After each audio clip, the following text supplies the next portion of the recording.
R K Singh पर BJP की कार्रवाई हुई है। पार्टी विरोधी गतिविधि के आरोप इन पर लगे और इस पर ये बड़ी कार्रवाई की गई। बीजेपी से निलंबित किए गए हैं आरके सिंह। आरा से बीजेपी के पूर्व सांसद आरके सिंह रहे हैं। 6 साल के लिए पार्टी से इन्हें निलंबित किया गया है और इन पर आरोप है पार्टी विरोधी गतिविधि में शामिल होने का। तो पूर्व मंत्री आरके सिंह पर बीजेपी ने बड़ी कार्रवाई की है। बड़ी खबर आपको बता रहे हैं, बड़ी जानकारी। पार्टी विरोधी गतिविधि के आरोप में ये एक्शन पार्टी ने इन पर लिया है। आरके सिंह बीजेपी से निलंबित किए गए हैं। 6 साल के लिए पार्टी से निलंबित किए गए। आपको बता दें कि आरा से बीजेपी के पूर्व सांसद रहे हैं आरके सिंह और पार्टी ने ये बड़ी कार्रवाई की है। 6 साल के लिए पार्टी से निलंबित आरके सिंह को कर दिया गया है। तो चुनाव संपन्न होने के ठीक बाद ये बड़ी कार्रवाई बीजेपी की तरफ से आरके सिंह के खिलाफ की गई है। आरा से बीजेपी के पूर्व सांसद रहे हैं। 6 साल के लिए पार्टी से इन्हें निलंबित किया गया है। पार्टी विरोधी गतिविधि में शामिल होने का आरोप है। विधानसभा चुनाव में एनडीए की प्रचंड जीत के बाद बिहार की राजनीति में हलचल काफी तेज हो गई है। मुख्यमंत्री आवास पर हलचल बढ़ती हुई दिखी। एनडीए नेता के सीएम आवास पहुंचने का सिलसिला जारी है और सुबह सुबह से नीतीश कुमार से मिलने के लिए उनके आवास पहुंचे संजय झा, ललन सिंह, मंत्री विजय चौधरी, श्याम रजक और चिराग पासवान। इस दौरान चिराग पासवान ने कहा कि मुख्यमंत्री नीतीश जी से मुलाकात कर उन्हें बधाई और शुभकामनाएं दी हैं। नीतीश कुमार के नेतृत्व में एनडीए ने ऐतिहासिक जीत हासिल की है। खुशी इस बात की है कि मुख्यमंत्री जी ने गठबंधन को मजबूती से जोड़कर रखने का काम किया। जो लोग एलजेपी, रामविलास और जेडीयू के बीच भ्रम फैला रहे थे, सिर्फ झूठी अफवाह और गलत नैरेटिव बनाने की कोशिश थी। अभी पहले कल तक हम लोग जो है धन्यवाद मतदाता प्रत्येक विधानसभा और जिला में जो है कार्यक्रम करेंगे, सभी मतदाताओं को धन्यवाद देंगे। उसके बाद जो है पांचों दल अपना अलग अलग जो है बैठ करके अपना नेता का चयन करेंगे और फिर एनडीए एक साथ बैठ करके और केंद्रीय नेतृत्व की उपस्थिति में जो है फिर विधायक दल के जो एनडीए के विधायक दल के नेता है उनका चयन करेगा। यही एक संवैधानिक प्रक्रिया होता है और इसके बाद जो है शपथ ग्रहण समारोह का तिथि तय किया जाएगा। मुख्यमंत्री जी से मुलाकात कर सिर्फ मुख्यमंत्री जी को बधाई देने, शुभकामनाएं देने आए।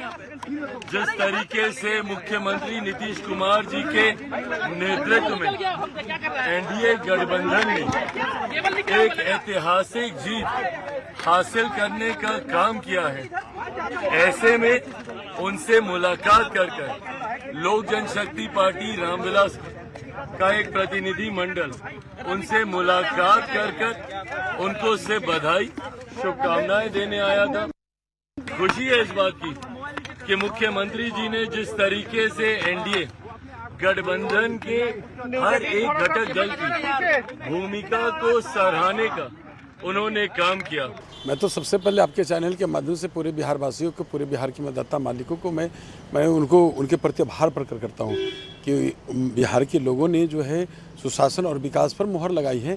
हमारे नेता माननीय मुख्यमंत्री नीतीश कुमार जी के जो 20 वर्षों की उपलब्धि है और माननीय प्रधानमंत्री नरेंद्र मोदी जी के और दोनों नेता की करिश्माई जोड़ी पर लोगों ने भरोसा जताया है। जिस तरीके के दावे किए जा रहे थे विपक्ष के जरिए से, सर क्या कहिएगा उनका? विपक्ष तो इसी तरह से दावे करेंगे। कोई विपक्ष के पास कोई मुद्दा ही नहीं था। विपक्ष तो जो जनता जानती है कि कौन लोग काम करने वाले, कौन लोग काम करने वाले नहीं, कौन लोग वोट की राजनीति करते हैं, कौन लोग वोटर के बारे में सोचते हैं। हमारे नेता वोटर के बारे में सोचते हैं। हमारे नेता वोट की राजनीति कभी नहीं की, वोट की चिंता कभी नहीं की। हमारे नेता वोटर की चिंता की कि कैसे खुशहाल होंगे, कैसे उनकी जीवन यापन बेहतर कैसे होगा, उनकी आर्थिक, सामाजिक, शैक्षणिक स्थिति कैसे बेहतर होगा। तो जनता समझती, तो जनता अस्थायी रूप से जो विपक्ष को घर बैठाई। कब तक शपथ ले लिए जाएंगे? नहीं, देखिए ये तो विशेषकर जब हमारे एनडीए घटक दल के नेता बैठेंगे और उस पर निर्णय होगी। बिहार चुनाव में बेहद खराब प्रदर्शन के बाद आरजेडी के राज्यसभा सांसद मनोज झा ने कहा, ये एक बड़ा चुनाव था, नतीजे महागठबंधन के पक्ष में नहीं थे। इसका तुरंत मूल्यांकन करना कहीं से भी ठीक नहीं है। जो पहले बिहार में ज्वलंत मुद्दे थे वो आज भी रहेंगे।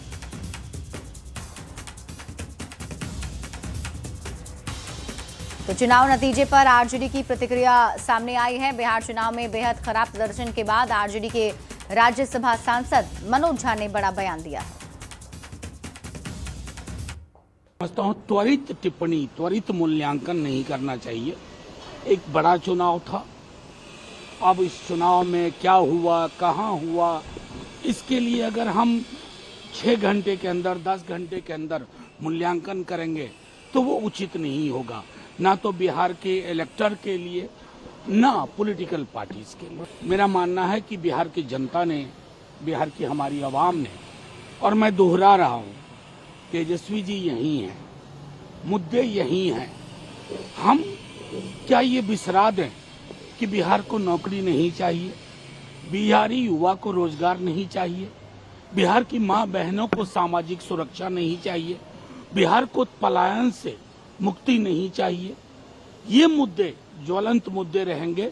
चुनाव के नतीजे हमारे पक्ष में नहीं है, इसलिए मैं इसके अलावा कोई टिप्पणी नहीं।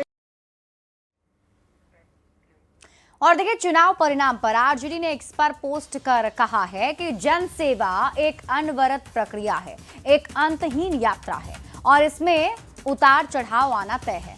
हार में विषाद नहीं और जीत में अहंकार नहीं। राष्ट्रीय जनता दल गरीबों की पार्टी है, गरीबों के बीच उनकी आवाज बुलंद करती रहेगी। सोशल मीडिया साइट एक्स पर यह पोस्ट किया गया है राष्ट्रीय जनता दल के हैंडल से, जो आपके टीवी स्क्रीन पर आपको ये तस्वीर दिखा रहे हैं। और इसमें पोस्ट के जरिए लिखा गया है कि जनसेवा एक अनवरत प्रक्रिया है, एक अंतहीन यात्रा है, इसमें उतार चढ़ाव आना तय है। हार में विषाद नहीं और जीत में अहंकार नहीं। राष्ट्रीय जनता दल गरीबों की पार्टी है और गरीबों के बीच उनकी आवाज बुलंद करते रहेगी।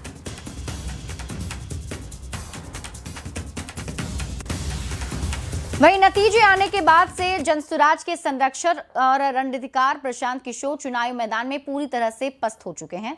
भारी नुकसान हुआ है और ऐसे में प्रशांत किशोर की रणनीति, राजनीतिक भविष्य को लेकर भी सवाल उठने लगे हैं।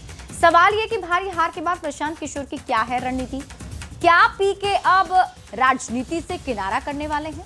बिहार में जनसुराज का प्रोजेक्ट अब किस दिशा में जाएगा? पीके की अगली चाल क्या होगी? ये कुछ बड़े सवाल हैं। तो क्या पीके अब राजनीति से किनारा करने वाले हैं? बिहार में जनसुराज का प्रोजेक्ट अब किस दिशा में जाने वाला है? और प्रशांत किशोर क्या अब बिहार छोड़ देंगे? तो इन सवालों के बीच जनसुराज के राष्ट्रीय अध्यक्ष उदय सिंह ने कहा, हम चुनाव परिणाम देख रहे हैं और ये हमारे लिए एक सबक है कि हम अपने मतदाताओं को इतना आश्वस्त नहीं कर पाए कि वे हमें एक विकल्प के रूप में देखें। हम निराश नहीं हैं, हम इसी दृढ़ संकल्प के साथ काम करते रहेंगे। ना हम जेडीयू के कहने पर राजनीति में आए थे और ना ही उनके कहने पर हम राजनीति छोड़ेंगे। जब तक बिहार को नहीं बदलेंगे हम ऐसे ही चलते रहेंगे। जनसुराज ने एनडीए को प्रचंड बहुमत पाने के लिए बधाई भी दी है।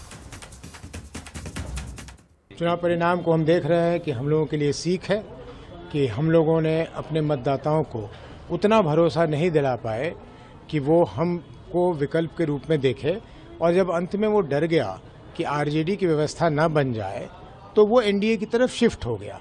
लेकिन हम कहीं से भी हताश नहीं हुए हैं, हमें मालूम है क्या करना है और उसी मुस्तैदी के साथ, उसी संकल्प के साथ हम लोग अपने काम में लगे रहेंगे और आने वाले दिन में जो बिहार बदलाव की बात हमने की है उसको पूरा करेंगे।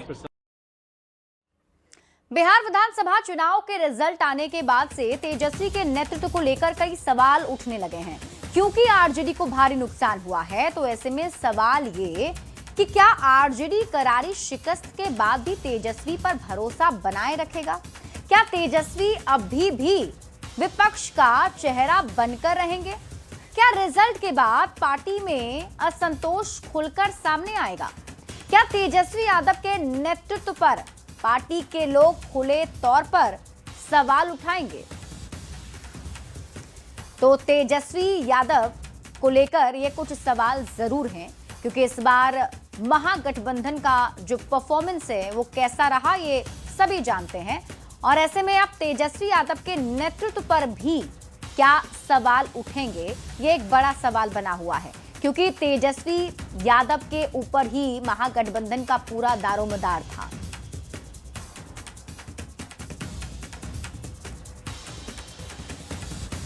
वहीं आरजेडी नेता मृत्युंजय तिवारी ने एनडीए की जीत पर बड़ा बयान दिया है। उन्होंने कहा कि बिहार में एनडीए की जीत चौंकाने वाली है, जिसकी उम्मीद ना एग्जिट पोल ने की थी, ना ही किसी ने सोचा था। उन्होंने कहा कि पार्टी नेतृत्व इसकी पूरी समीक्षा करेगा और ये जानने की कोशिश भी होगी कि ऐसे अप्रत्याशित नतीजे क्यों आए।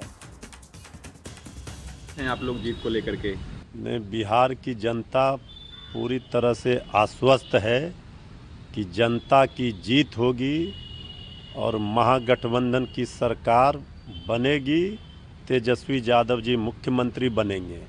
ये रात, आज की रात एनडीए के लिए भारी है और आज की रात ही विदाई है। कल से नया सवेरा आएगा। नतीजे सामने आने के बाद बिहार की सियासत में तरह तरह की चर्चाएं शुरू हो गई हैं। चर्चा ये हो रही है कि क्या आरजेडी को कांग्रेस ने बिहार में फंसा दिया। आरजेडी कैंप में भी ये सवाल जोर पकड़ रहा है। सवाल ये भी पूछे जा रहे हैं कि कांग्रेस ने सीटें ज्यादा ली और प्रदर्शन सबसे खराब रहा। क्या आरजेडी इसे गठबंधन की सबसे बड़ी गलती मान रहा है? क्या अब आरजेडी कांग्रेस गठबंधन बरकरार रहेगा? ये कुछ सवाल हैं जो अब उठ रहे हैं, क्योंकि बेहद ही खराब परफॉर्मेंस कांग्रेस का महागठबंधन के अंदर देखने को मिला है। तो अब राजनीति में अलग अलग चर्चाएं भी शुरू हो चुकी हैं। और इसी के साथ यहां रुक रहे हैं एक छोटे से ब्रेक के लिए, जल्द लौटते हैं वापस।